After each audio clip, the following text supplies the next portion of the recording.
আজকের সকালটা কিন্তু একটু অন্যরকমভাবে শুরু হলো। প্রথমে চলে গেছিলাম আমরা নার্সারিতে। ঘরের দুটো গাছ একদম নষ্ট হয়ে গেছিলো, তার মধ্যে একটা জানতে পারলাম যে ওই পটের মধ্যে নাকি পিঁপড়ে ধরে গেছিলো, তাই জন্য গাছটা পুরো মরে গেছে। আর দুটো গাছ নেওয়ার ছিল, তার মধ্যে একটা নয়নতারা গাছটা নেব সেটা ভেবেই রেখে গেছিলাম, কারণ নয়নতারা গাছে ফুল খুব ভালো হতো, কিন্তু ওই গাছেই পিঁপড়ে ধরে গেল। তো এখানে দুটো গাছ নিয়ে নিয়েছি, একটা নয়নতারা আর একটা জিজি plant. Hello everyone, welcome back to our channel. তো আজকে হচ্ছে জন্মাষ্টমী, আর এখন দেখতেই পাচ্ছ আমি পুরো স্নান টান করে ফ্রেশ হয়ে গেছি। বাজে এখন প্রায় 8টা, প্রায় না 8টা বেজে গেছে। 8টা বেজে গেছে। আমি অফিস থেকে এসে একবারে স্নান টান করে, এই শাড়িটা হচ্ছে আমার গায়ে হলুদের শাড়ি, তো এটা পরেই ভাবলাম আজকে গোপালকে ভোগ দেবো।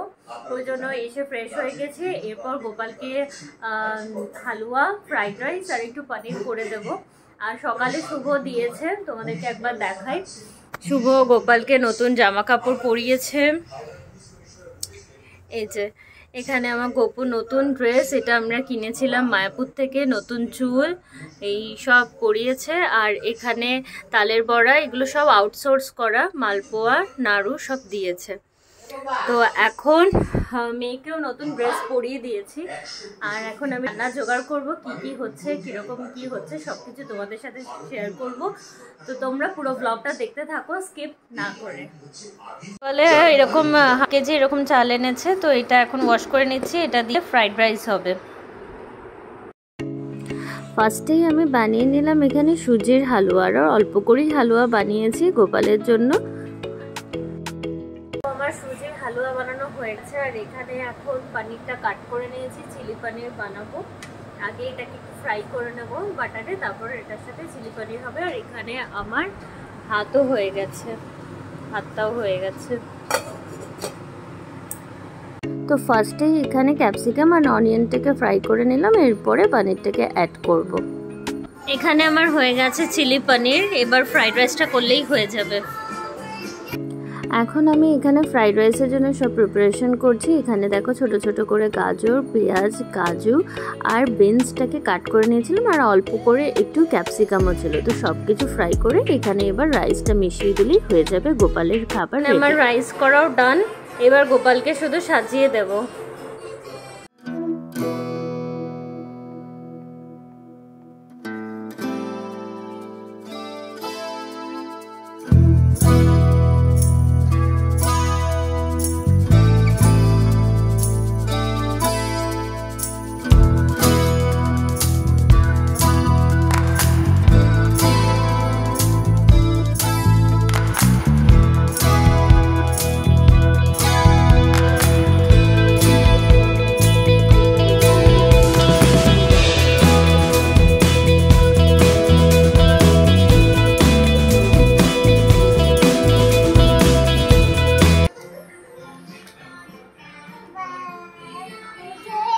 এটা গোপু দাদার, তোর নয়। ডাইনিংটা করতে পারছো তুমি না? ডাইনিংটা গোপু দাদা আসো আসো। হাততালি দিতে হবে তো। তো এখানে গোপুকে সাজানো হয়ে গেছে, দেখো গোপু বসে আছে।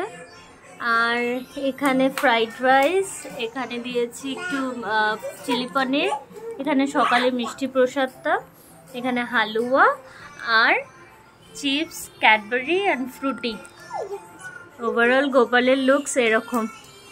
আর আমার মেয়ে তো কনস্ট্যান্টলি হাততালি দিয়েই যাচ্ছে। আমার মেয়েও নতুন জামা পরেছে গোপু দাদার সাথে সাথে, ও বনুও পড়েছে। ও বাবা, ও গোপু দাদা, ও সোনা। তাবু তাবু তাবু, নমো করো, নমো করো, গোপু দাদাকে নমো করো। নমো, হ্যাঁ হ্যাঁ হ্যাঁ, নমো নমো। এবার দিয়ে দিই একটু পুজো, তারপর গোপাল খাবে, তারপর সব ডিস্ট্রিবিউট করবো। তো আমাদের বাড়ির সামনে যিনি থাকেন, নতুন রেন্ট এসেছে, দেখাচ্ছিলাম আমাদের আগের রাখিতেও এসেছিল বাচ্চাটা। তো ওনারাও গোপালকে পুজো দিয়েছে। আর কি দিয়েছে তোমাদের সাথে একবার শেয়ার করে দিই। এখানে আছে লুচি, এখানে তালের বড়া, এখানে পায়েস, এখানে সুজি আর মিষ্টি ছিল। তো এখান থেকেও মায়ের জন্য প্যাক করে নিচ্ছি। আর এদিকে আমি তো রাইস করেছি দেখালামই, এখানে রাইস আর পনির। মেয়েকে দেখো, ওই দেখো পাপার মেয়ের কালার একই হয়ে গেছে, ড্রেসের কালার। তো যাই হোক, গোপালকে দিয়ে দিয়েছি, এখন গোপাল খেয়ে নিক, তারপর আমরা মায়ের কাছে যাব। তো গোপালকেরও ঠিকঠাক দেওয়া হয়ে গেছে সব কিছুই, আর মায়ের জন্য প্যাক করে নিয়েছি। বাজে এখন 9:45। তো এখন আমি, মেয়ে আর শুভ যাচ্ছি মায়ের কাছে, একটু ওকে প্রসাদ দিয়ে আসি, তারপর ঘরে আমরা খাবো। এই দেখো না, ছোট প্রিন্সেসকে দেখো, নতুন ড্রেস পরেছে। এই ড্রেসটা দাদা ভাই দিয়েছে তো রাখিতে, সুন্দর করে। ও বাবা, ছাট ছাট ছাট।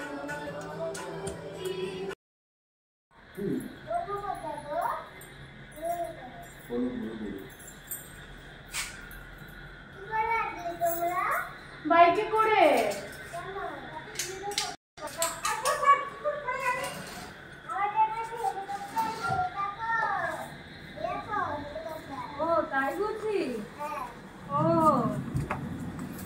হেলিকপ্টারটা তো চলছে না।